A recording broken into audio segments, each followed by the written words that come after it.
Hey, Scott from MyGrowthRings.com here once again is in my garage shop, and in this episode, we're going to tackle the installation and alignment of jointer knives on the Shopsmith 4-inch jointer.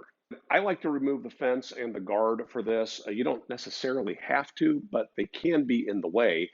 I did go into great detail on this in another video, which I'll link in the video description, but just real quickly, your fence locks two different ways. As you push it closer to the machine, closer to the fence, that's for making a tilt adjustment of the fence. As you pull that handle away, it loosens the fence and allows us to slide it right off the end. So that's pretty straightforward. So depending upon how old your jointer is will determine what happens next. But basically we need to take the tension off of the spring that is in the guard, and then the guard can be removed. With this particular version, it's kind of held in place with a pin that's underneath it in the table right here. So if I kind of lift it up and over that pin, I can unwind the spring tension, and now simply I can remove a nut from the bottom and pull the whole thing out. You may have had that as you pulled the fence off want to unwind itself.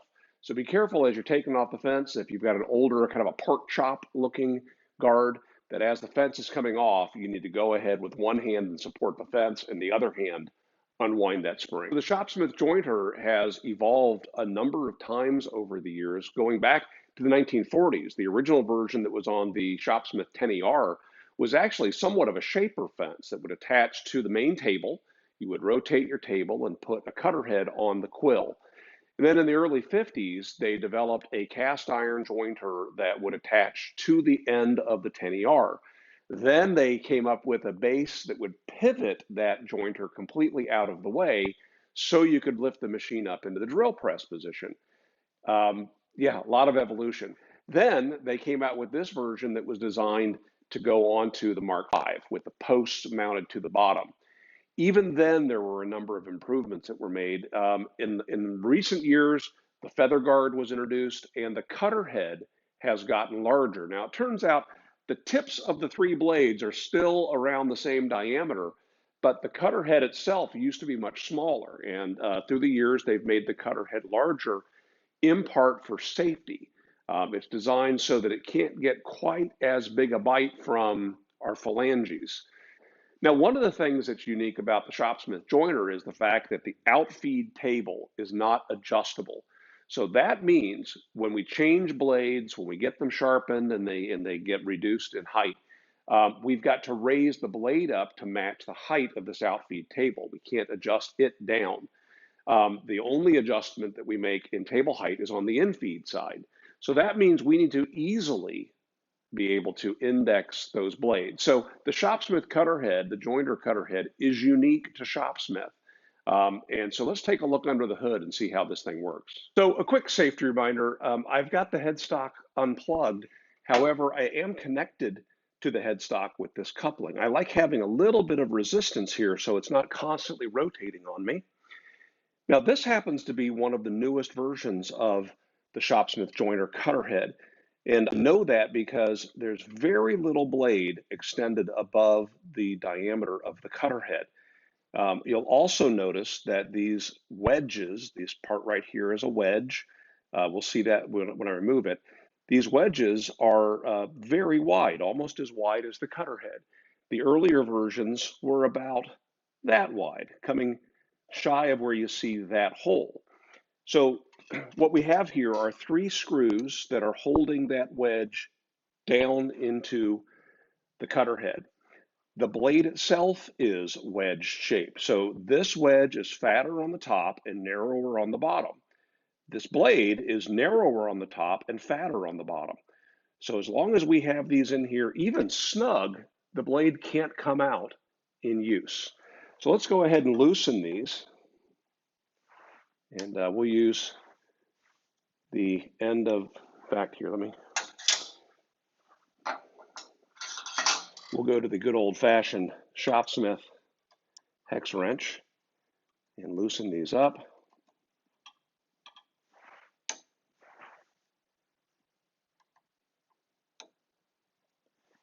And with that, I could remove them completely, but I'm just going to loosen them for now. And you'll notice if your machine isn't brand new, if it's been used at all, that cutter head is locked in place. And that's because the wedge is doing its job. It's been tightened down in there. So there's like 17 ways to skin this cat. You could get underneath the edge of the wedge and give it a little bit of a pry with a flat blade screwdriver. I find the easiest thing to do is to just raise the leveling screw. So we have at the bottom of this a flat head screw that when we turn it counterclockwise, it comes up, so basically lefty-loosey, and it raises up on the blade. So as I do this, it'll put a little bit of pressure on the blade, and it's already come loose. Do it over on this side. Well, don't even need to do it because you can see.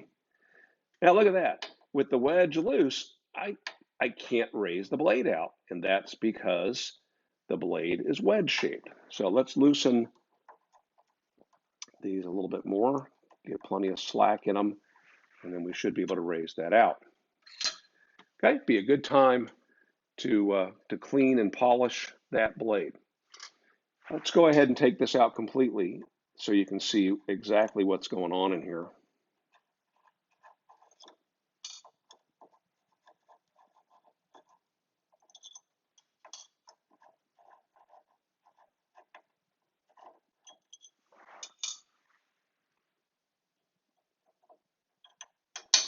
So here you can see the wedge shape of the wedge. There is a right way and a wrong way to insert these. With this longer wedge, it's easy to tell because the hole goes directly over that height adjustment screw that you see here and here. Now, this is also a really good time if you're replacing these knives, just go ahead, take all these parts out and give that a good scrub. You can use a toothbrush to do this and get all the crud out from underneath that. So now I'm going to take that flathead machine screw, reinsert it, and we're going to just go all the way down to the bottom with it. It actually goes below the surface here, below that milled surface. So even if there is a little bit of dust underneath that, it shouldn't affect the way these parts go in. So something to observe here on this blade, you'll notice that while one end is nice and square, we hold that against a square here, you can see that it's not. And that's on purpose. It's all done so that this machine can be used for rabbiting. So what I'm going to do here is I have, again, those screws are set all the way down. I'm going to take the blade, hold it in place, and then drop the wedge in place. Everything right now is just loose as could be. And then I'm going to give each of those screws 2 full turns, raising the screw. So let's go from here around, and then from there around. We'll do the same thing over here once we index into that hex drive. There we go. 1, 2. So that's a good starting point for where those should be. And then we'll go ahead and put the machine screws that hold the wedge in place. Just putting these in loosely. So we're going to get the height adjusted here in just a second, but I need to adjust this left and right for this to do what I need it to do. And so what is it I need to do? I need to be able to rabbit. So we're going to take a straight edge and lay it here against the outfeed table, this part right here. We're sitting on what's called the rabbiting ledge, and I'm going to bring the blade towards me so that it touches that straight edge. Now I'm sitting right now about a 1/4 inch down. I've lowered my joiner bed so it could take a 1/4 inch depth of cut if I were cutting with it. And with that blade set right at 12 o'clock, and this against the outfeed table, I'm sliding that blade over. Now what's interesting is because that blade is angled up, that actually makes the tip or the corner of that blade a little bit beyond the edge of the jointer. If I were to bring this up to here to the very tip, there's a little bit of light between those two, the straight edge and that. So that's about as far over as I need for that to be. For now, I just need to adjust this to get the height just right. And this is where things get interesting. So you, me, and the tripod are in here pretty close, so forgive me if I bump into one of you. So here's what I need to do. I need to have that blade just a hair taller than the outfeed table. And I mean just a hair. And how do we measure that? Well, what I do is I take my wrench and stick it down into that screw that we use to adjust the height up. Come on. There we go. And I'm going to take my ruler, and ideally we use a ruler that's going to be able to sit up all by itself on its edge.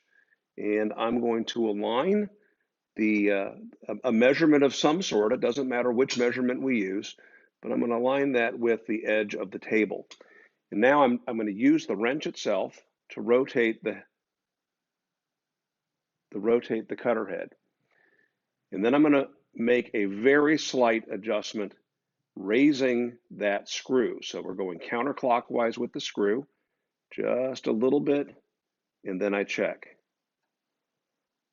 Come back here, I'll make just a slight adjustment, and then I'll check.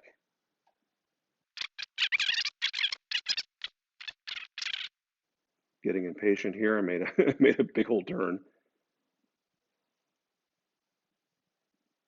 There we go, you see that? So again, we'll come back here to my mark, and we moved it about 1/8 of an inch. Now, what would be helpful to know is how are the other blades in this cutter head set? I don't even know. So let me tighten this set screw down so we don't have any additional unwanted movement. Let's go to one of these other blades and see how they are set. Everything's tight, so I'm not going to move them. I'm just going to get my wrench in there so I can rotate the cutter. Let's go back to our mark.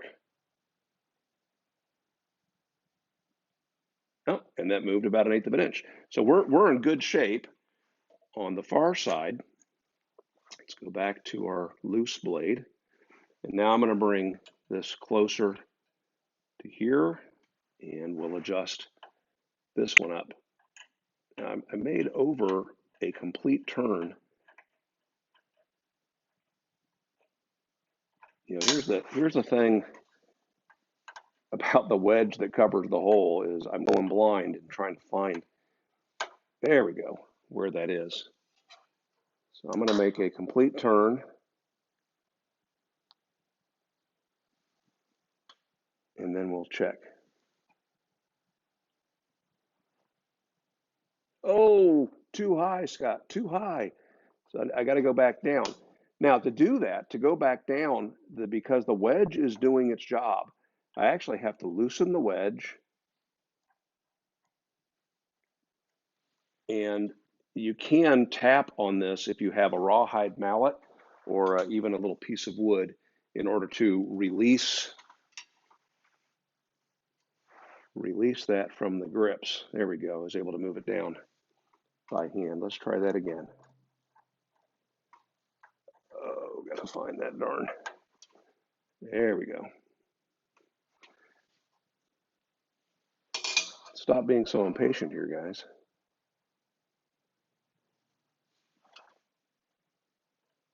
All right, let's take a.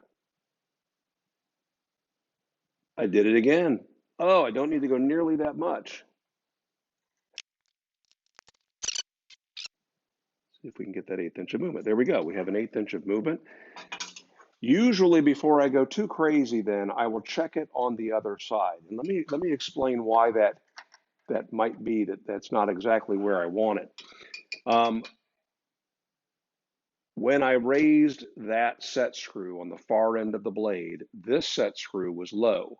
So that blade was actually held at an angle when I was checking it. Now that I've raised it up, it may have actually lowered or raised the blade at that very point. So let's check it over here just to make sure.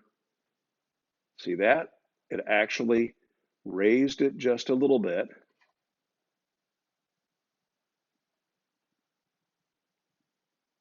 So I need to lower that one.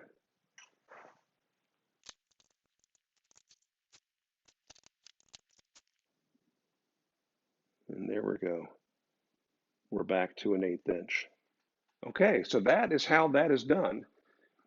You want to make sure that you get those wedges tightened in place. There's not a torque setting here. You just tighten them till they're snug.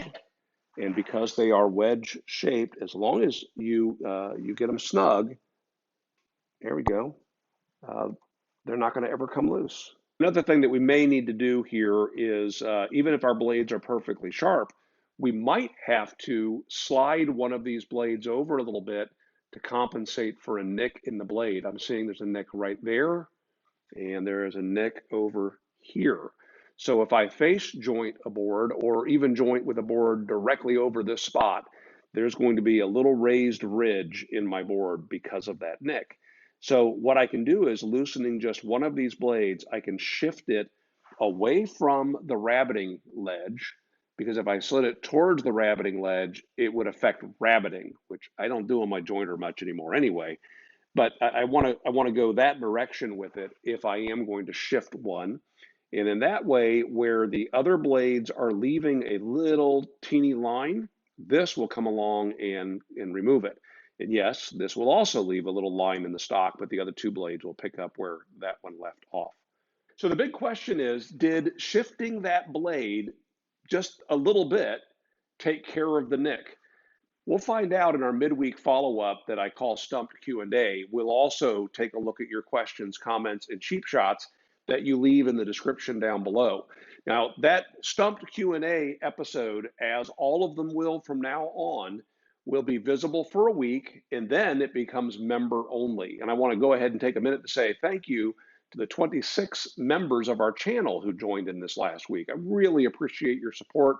And they will have access now to those videos as we move forward, which will go private after a week of public visibility. So there's more of an explanation to that if you want to look into it. It's in the video description.